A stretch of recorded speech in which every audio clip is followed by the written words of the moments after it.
Hello friends, हमारे YouTube channel Aryam educational study में आपका स्वागत है। फ्रेंड्स, आज हम बात करने वाले हैं बेरोजगारी की समस्या पर निबंध, यानी बेरोजगारी की समस्या पर निबंध कैसे लिखना है। तो फ्रेंड्स, हम इसको सरल व सहज भाषा में लिखे हैं। अगर आप इस तरह से लिखते हैं तो आपको पूरा का पूरा नंबर मिल जाएगा। फ्रेंड्स, ये निबंध हर साल बोर्ड एग्जाम में पूछा जा रहा है। तो फ्रेंड्स, इस वीडियो को शुरू से लेकर अंत तक जरूर देखिए। तो चलिए फ्रेंड्स, हम आपको बताते हैं कि आपको ये कैसे लिखना है।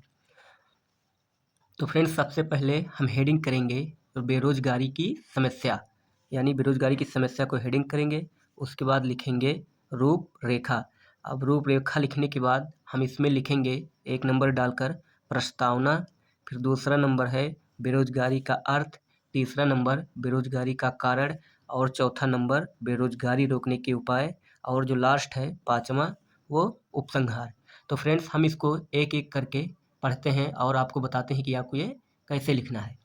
तो फ्रेंड्स, सबसे पहले हेडिंग करेंगे हम प्रस्तावना। अब हम प्रस्तावना में क्या लिखेंगे?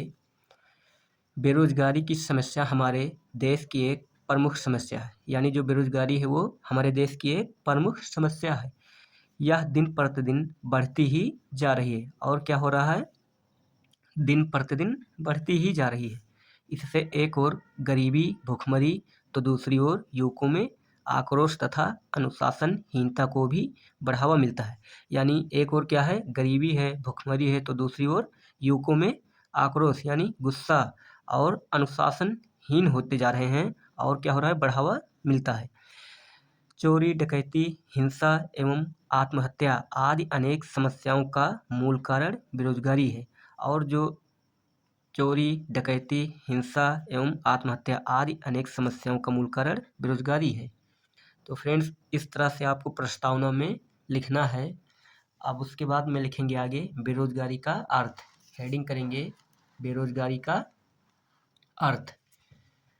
तो बेरोजगारी का अर्थ में लिखेंगे जब कोई योग्य तथा काम करने के लिए इच्छुक व्यक्ति प्रचलित मजदूरी पर काम करने के लिए तैयार हो जाता है परंतु उसे काम ना मिले तो ऐसी अवस्था बेरोजगारी कहलाती है।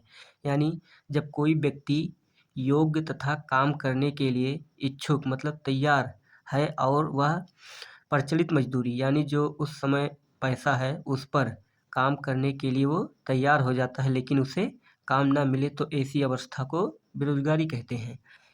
बालक, वृद्ध, अक्षम एवं अपंग व्यक्ति को बेरोजगारी की श्रेणी में नहीं रखा जा सकता क्योंकि ये काम करने योग्य नहीं है।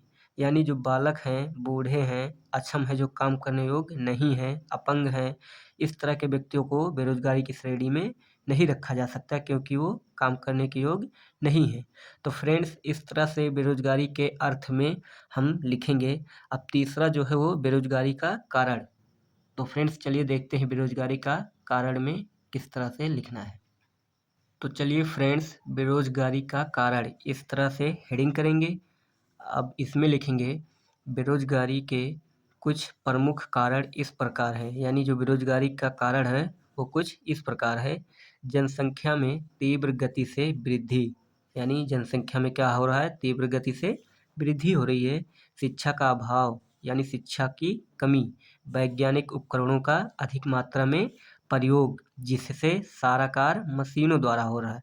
यानी जो वैज्ञानिक उपकरण है उसका अधिक मात्रा में प्रयोग हो रहा है जिससे सारा कार्य मशीनों द्वारा हो रहा है। और सरकारी नौकरी में कमी हो रही है। और क्या हो रहा है? सरकारी नौकरियों में कमी हो रही है।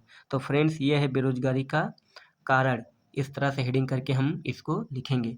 अब अगला है बेरोजगारी को रोकने का उपाय। तो चलिए फ्रेंड्स, उसको हम देखते हैं। तो फ्रेंड्स, बेरोजगारी को रोकने का उपाय, इस तरह से हम इसको हेडिंग करेंगे और लिखेंगे इसमें बेरोजगारी को दूर करने के लिए निम्न तरीके अपनाना चाहिए। निम्न तरीके अपनाना चाहिए जैसे जनसंख्या वृद्धि पर नियंत्रण, परिवार नियोजन को विस्तृत करना, शिक्षा को विकसित करना, कुटीर उद्योगों का विकास करना। यानी जनसंख्या वृद्धि पर नियंत्रण, परिवार नियोजन को विस्तृत करना, शिक्षा को विकसित करना, कुटीर उद्योगों का विकास करना। देश में व्यापक स्तर पर औद्योगिकीकरण शुरू करना कृषि के विकास के साथ पशुपालन तथा मुर्गी पालन को विकसित करना, यानी कृषि के साथ साथ विकास के साथ साथ पशुपालन तथा मुर्गी पालन को विस्तृत करना। तो फ्रेंड्स आगे है सड़कों का निर्माण, रेल परिवहन का विकास और पुल का निर्माण, मनरेगा को सुचारू रूप से चालू रखना इत्यादि। ये सब क्या है, बेरोजगारी को रोकने के उपाय। अगर इस तरह से हम इसको अपनाते हैं तो बेरोजगारी को कम किया जा सकता है। तो फ्रेंड्स इसमें हम लिखेंगे इस तरह से, तो आपको पूरे के पूरे नंबर कन्फर्म है मिल जाएगा। तो फ्रेंड्स अब एक चीज़ और बचता है, उपसंहार, लास्ट हेडिंग। तो चलिए फ्रेंड्स उसको भी देख लेते हैं। तो चलिए फ्रेंड्स अब हम उपसंहार में लिखेंगे, सबसे पहले उपसंहार हेडिंग करेंगे, उसके बाद लिखेंगे बेरोजगारी को दूर करने के लिए हमें एकजुट होकर प्रयास करना चाहिए। यानी जो बेरोजगारी को दूर करना है तो क्या करना होगा, हम सबको एकजुट होकर प्रयास करना होगा। एवं कम दरों पर काम नहीं करना चाहिए, यानी कम पैसों पर काम नहीं करना चाहिए। हमें स्वयं छोटा धंधा करके लोगों को रोजगार देना चाहिए। और क्या करना चाहिए, हमें स्वयं छोटा धंधा करके लोगों को रोजगार देना चाहिए। बहुत ही ज़रूरत पड़ने पर मशीनों का प्रयोग करना चाहिए, और जब ज़्यादा ज़रूरत पड़े तभी हम सभी को मशीनों का प्रयोग करना चाहिए। ज़्यादा से ज़्यादा मजदूरों को रोजगार देना चाहिए। इन सब तरीकों से हम बेरोजगारी की समस्या को दूर कर सकते हैं। तो फ्रेंड्स उपसंहार में हम इस तरह से लिखेंगे तो कन्फर्म है आपको पूरे के पूरे नंबर मिलेंगे। तो फ्रेंड्स मैं आशा करता हूँ कि आपको ये वीडियो पसंद आया होगा। अगर वीडियो पसंद आया तो वीडियो को लाइक करके चैनल को सब्सक्राइब कर लीजिए, और कमेंट में बताइए कि आपको ये वीडियो कैसा लगा। मिलते हैं अगले नेक्स्ट वीडियो में।